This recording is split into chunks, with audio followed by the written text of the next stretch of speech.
The Crimson Eclipse.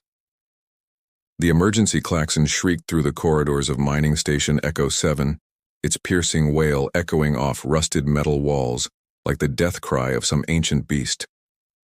Commander Zara Voss pressed herself against the viewport, watching the twin suns of the Helix system align in perfect synchronization, a celestial event that occurred once every 43 years.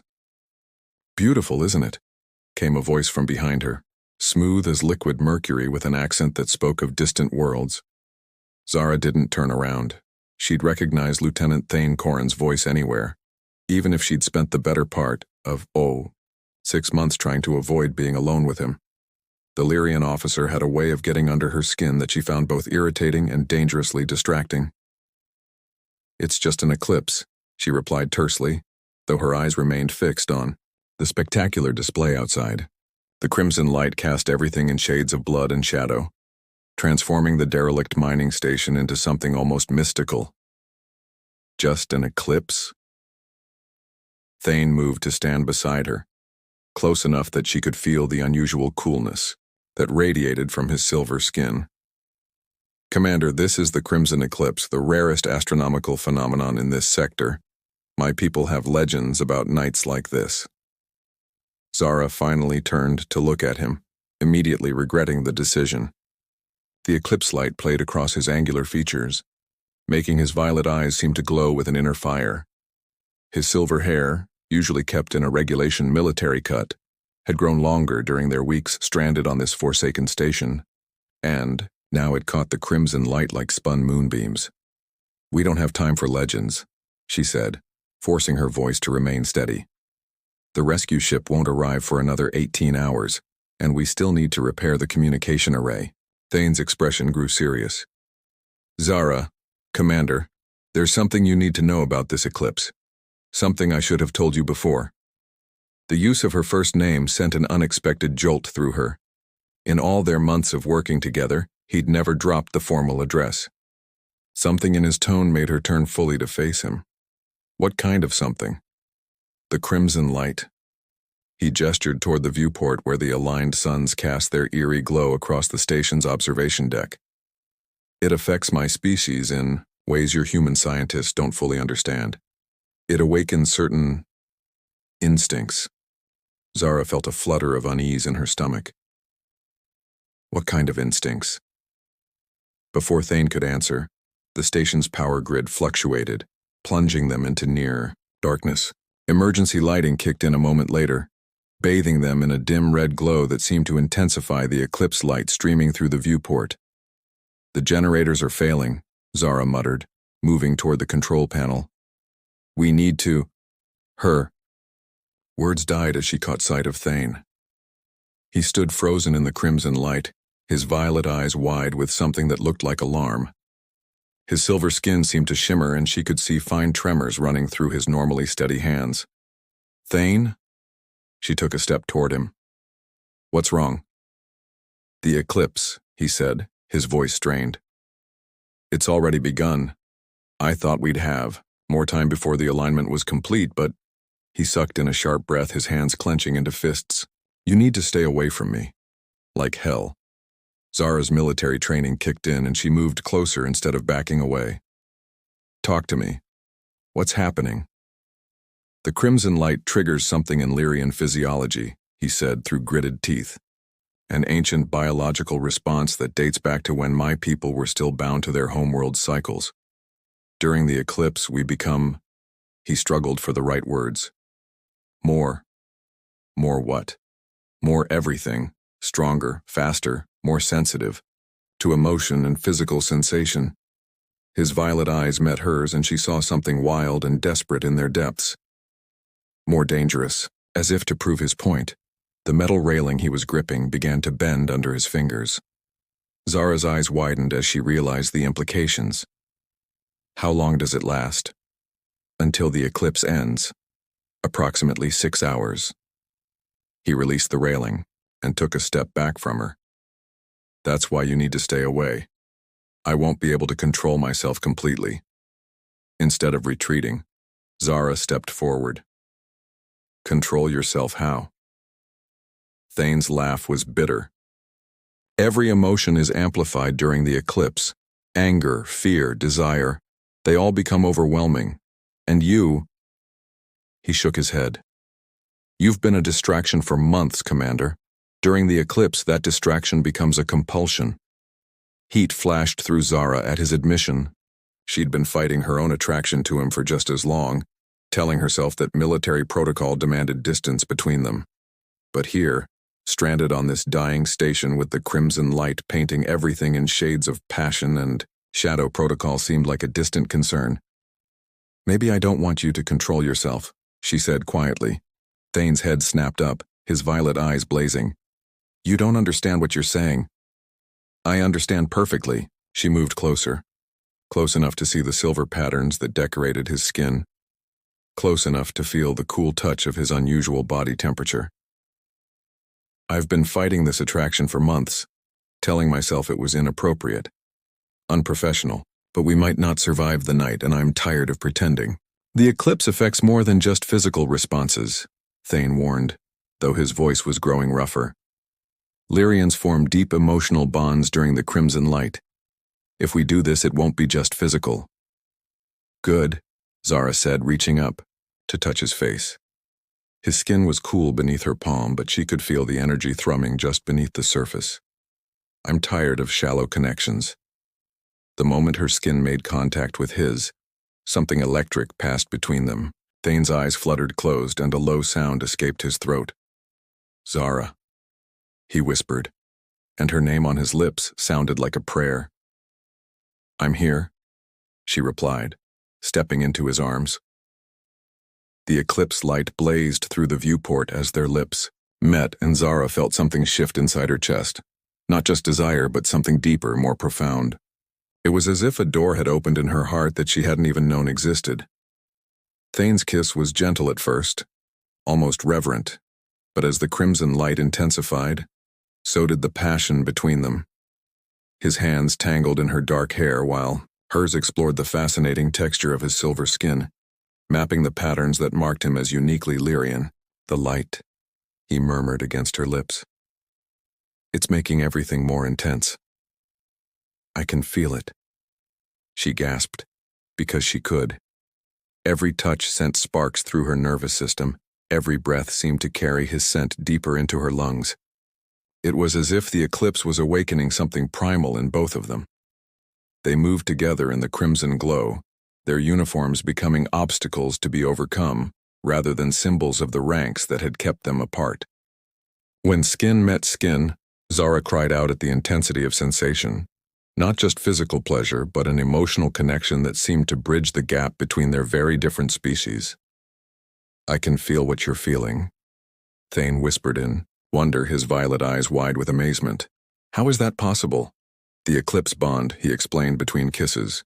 "It creates a temporary psychic connection between compatible partners. We're sharing more than just our bodies." And they were. Zara could sense his emotions as clearly as her own. The overwhelming desire, yes, but also wonder, tenderness, and something that felt remarkably like love.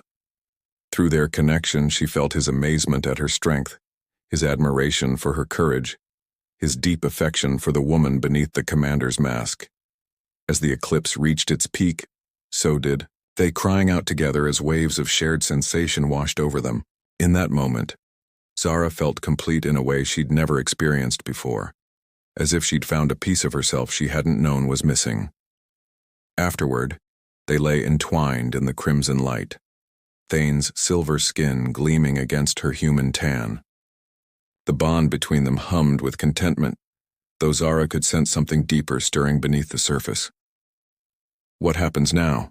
she asked, tracing the patterns on his chest. "Now we face the consequences," Thane replied, his voice serious despite the satisfaction in their bond. "The eclipse bond doesn't simply disappear when the light fades. We're connected now, Zara. Permanently." "Permanently how?"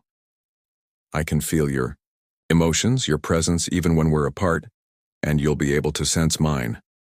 He tilted her chin up so their eyes met. "It's considered sacred among my people, a bond that transcends physical attraction." Zara smiled, feeling oddly peaceful, despite the magnitude of what he was telling her. Then I guess we're stuck with each other. For better or worse, Thane agreed, pressing a kiss to her forehead. Neither of them noticed the figure watching from the shadows of the corridor outside, or the small recording device that had captured their entire encounter. The consequences of their eclipse bond would prove far more complex than either of them had imagined. Bonds of fire and shadow, the morning after the crimson eclipse brought harsh reality crashing back into their world. Zara woke to the insistent beeping of her communicator, Thane's silver arm still wrapped protectively around her waist. The bond between them hummed with shared consciousness. She could feel his gradual awakening, his momentary confusion, then the warm rush of memory and affection. "Commander Voss," came the crisp voice of Station Chief Ravencross through the comm unit. "Report to my office immediately. Bring Lieutenant Corrin."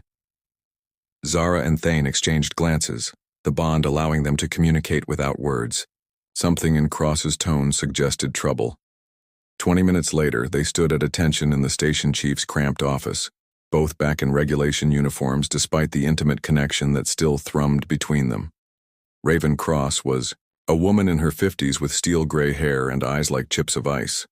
She'd commanded deep space stations for over 2 decades, and very little escaped her notice. "Sit," she commanded, gesturing to the chairs across from her desk. When they complied, she activated a holographic display that made Zara's blood run cold.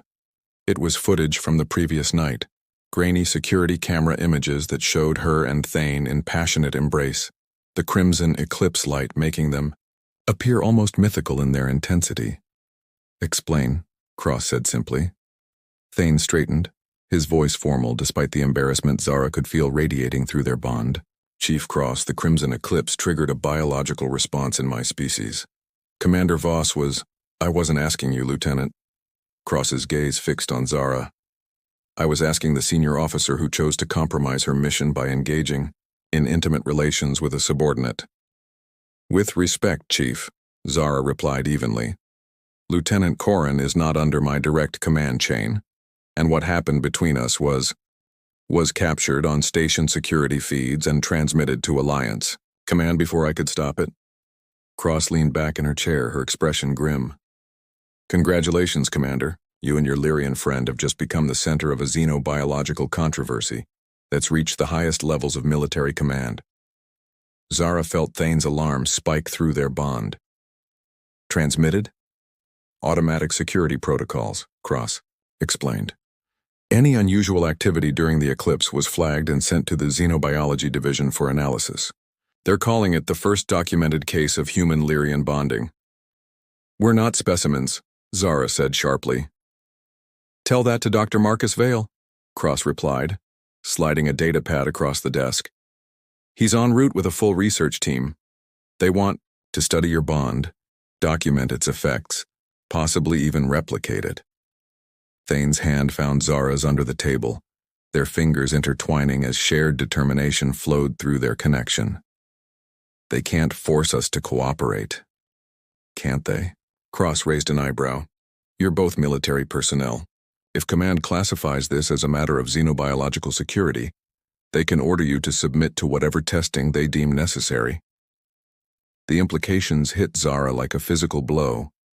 She'd heard stories about military scientists, about soldiers who'd been subjected to experimental procedures in the name of advancing human knowledge. Through the bond, she felt Thane's similar concerns about Lyrian research protocols. "There might be another option," Cross said quietly, glancing toward the door as if checking for eavesdroppers. "But it would require you to trust me completely." "What kind of option?" Zara asked. Cross stood and moved to a wall panel, entering a complex security code. A hidden compartment opened, revealing equipment that definitely wasn't standard military issue. "I've been running a side operation for the past 3 years, extracting personnel who've become inconvenient to various governments." "You're talking about desertion," Thane said. "I'm talking about survival." Cross pulled out 2 fake identity cards and a data chip. "These documents will get you past station security and onto a transport bound for the neutral zone. Once there, you can disappear into the independent colonies." Zara stared at the documents, her mind racing. Everything she'd worked for, her Military career, her rank, her sense of duty, would be gone. But through the bond she could feel Thane's fear of what the scientists might do to them, his desperate desire to protect what they'd found together. "Why would you help us?" she asked. Cross's expression softened slightly. "Because 20 years ago I made a different choice. I let the military separate me from someone I cared about in the name of duty and protocol. I've regretted it every day since." Before either of them could respond, alarms began blaring throughout the station. Red lights flashed as an automated voice announced, "Security breach in Sector 7, all personnel to emergency stations." Cross cursed under her breath, checking her security feeds. Dr. Vale's team arrived early. They're not waiting for proper protocols. They're heading straight for the lab where they want to set up their equipment. "How long do we have?" Zara asked, already knowing they were going to run. 10 minutes, maybe 15 before they lock. Down the station. Cross pressed the fake IDs into their hands. "Transport Bay 3. There's a cargo hauler leaving for the Kepler colonies in 12 minutes. They were at the door when Cross called out one more time. "Commander, Zara. What you two have found? It's rare. Don't let them turn it into a weapon." The corridors of Echo 7 had become a maze of flashing lights and echoing alarms. Zara and Thane moved through the chaos with military precision, the bond between them allowing perfect coordination. They could sense each other's location, anticipate each other's movements, communicate without words. "Security checkpoint ahead," Thane murmured as they approached a junction. Zara could feel his tension, his readiness to fight if necessary. "2 guards. I can distract them while you—" "Together," he interrupted firmly. "Whatever happens, we do it together."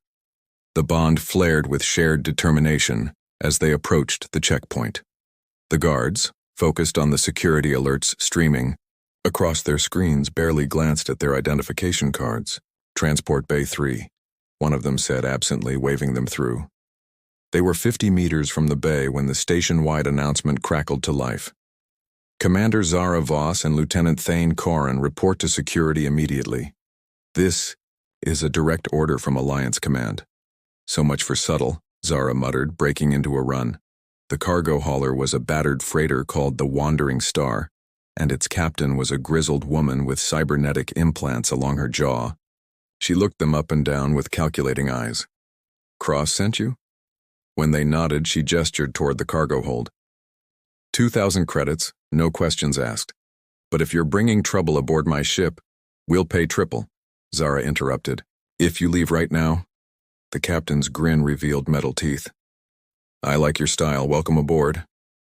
As the freighter's engines roared to life, Zara and Thane found themselves in a cramped cargo hold surrounded by shipping containers. Through the bond, they shared a mixture of relief and apprehension. They were free, but they were also fugitives. "No regrets?" Thane asked, echoing the words she'd spoken during the eclipse. Zara kissed him softly, feeling the connection between them pulse with warmth and certainty. "No regrets. Whatever comes next, we face it together." Through the small porthole, she could see Echo 7 falling away behind them, along with everything they'd known before. But ahead lay the vast expanse of space and the promise of a new life, built on the foundation of their impossible bond. The crimson eclipse had burned away their old lives, but from the ashes, something extraordinary had been born. As the Wandering Star jumped to hyperspace, carrying them toward an uncertain but shared future, Zara knew that some fires were worth the burning. In the depths of space, 2 hearts beat as one, connected by forces older than civilization and stronger than the laws that sought to tear them apart. Their story was just beginning,